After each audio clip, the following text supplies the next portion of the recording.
performance. We had our moments, but we were competitive and really focused during the game. I think Sene did really well also. So we were a competitive and an adult team today. And we need to win these kind of games with clean sheet was good for us. We didn't start well and we get punished quickly.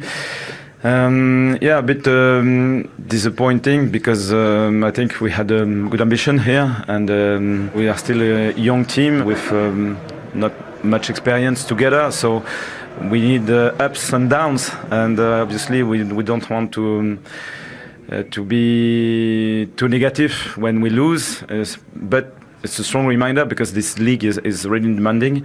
And it's a good lesson today. 3 home Premier League wins in a row. It's the first time in over 2 years that's happened at the club. That feels a good base now to build on. Yeah, it's really important, but at the same time, it's frustrating not to have this kind of performance again. It's nothing to do with playing well. It's this kind of performance at home. We need to do that away also because it's our responsibility to play like this. Wayne, a couple of tactical tweaks today from Rúben Amorim that really paid dividends. Yeah, I thought it was a really good, important win, but what I really liked was he simplified the game for the players, and Bueno was getting a lot closer to Sesko, which I think really helped Manchester United, especially first 30 minutes. Sunderland struggled to deal with it. So if we watch here, Manchester United in a good shape, and Bueno and Sesko were never really too far away from each other. When Manchester United were attacking, and then what this means is because they're close to each other, the 3 Sunderland defenders here closest to them have to stay with them, and then that frees up the space for Ahmed to get at the Sunderland fullback in a 1v1 situation, and now they're both in the box, they're both ready to try and get a sniff of a goal, and it doesn't pay off this time, but the intentions were there right from the start. Nothing special, long ball up to Sesko, who I think does this really well, and Bruno making the running behind, as we seen against Chelsea when Sanchez got sent off, and I think this caused Sunderland problems all afternoon. Again here, but now it's a little bit different. Mason Mount getting around Sesko.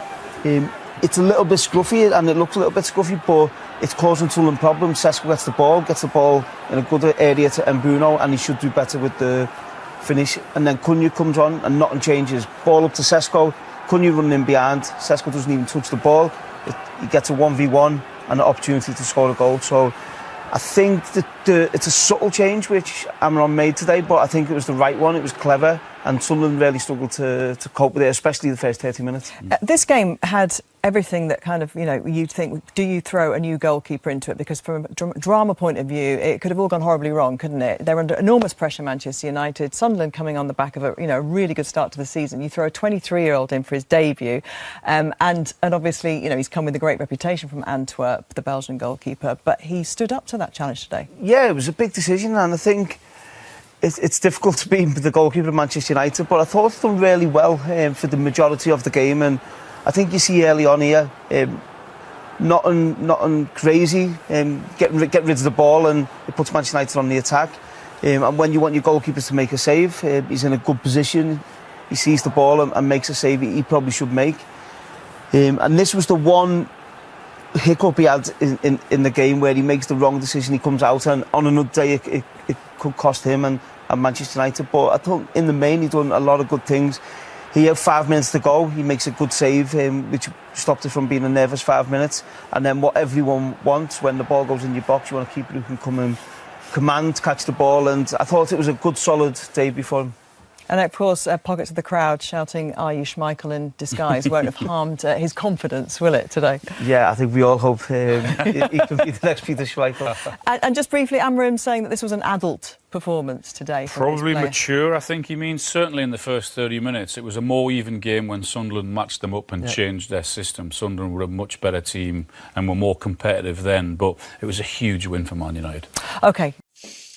Certainly good lessons all round, but a huge relief for Rúben Amorim. He said his team played with more maturity. What did you make of Manchester United's performance today? Yeah, I think they deserve the win. They come out very positively. They're under a little bit of pressure going into that game because it was everyone was expecting them to beat Sunderland at home, of course. But we know the results that they've had. But no, I think the players went out there. They were very much on the front foot. They had good movement. In the end, when the chances come, they finished them well. You know, Mount's done very well.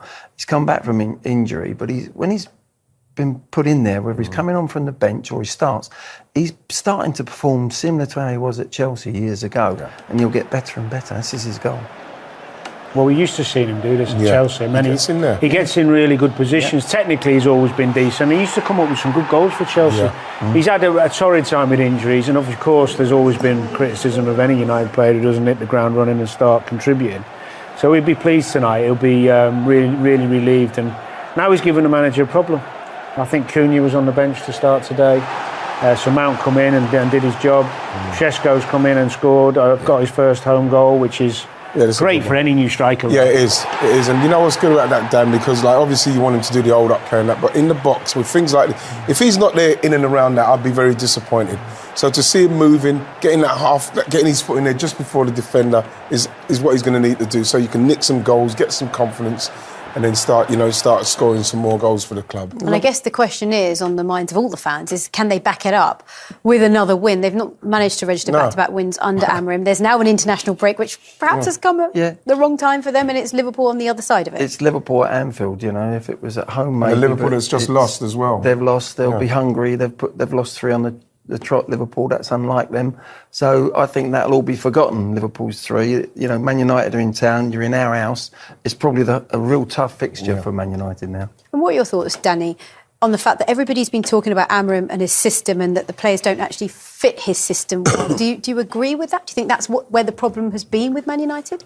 Well, I'm not a big fan of the system generally, but more recently, the games I've seen and the goals they've conceded have been individual errors rather than the system. They've had numbers behind the ball.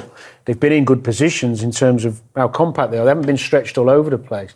But when you've got Bruno in the middle of the park trying to track runners and see danger, which he's not done generally all his career, where you've got Luke Shaw in centre-half positions getting physically bullied by someone like Haaland, because he's a left-back primarily, and there's many more examples of these, then that's on the manager for putting the wrong people in the wrong positions, irrelevant of system. The fact is, you're playing for Manchester United. You know, you've got to be competing and be competitive. They've spent a lot of money, and whatever system they play, it looks like they don't have the quality to compete with the best team. I really think, Dan, that they've got a problem defensively. I do. I like that system with the ball. That's why I played it a lot of times when I was manager. If I had the right personnel with the ball, it gives you other options on the pitch all over the place. Yeah. But when you're defending as a 5 and you concede, it's very hard then to get a press on properly. United can't press anyone, particularly with Fernandes and Casemiro. In that, just 2 of them in the central midfield. You're going to be outnumbered, and you can't really get the press. Even if you've got legs in there, it's difficult. So, but with the ball, they did it to Liverpool last year. It's the best I've seen them do it. Even Arsenal first game. Arsenal first game. Yeah.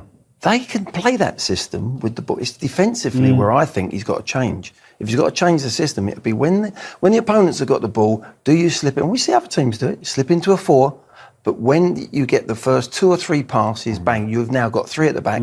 You've got your wide men wide and your 2 little inside forwards, however you want to do it.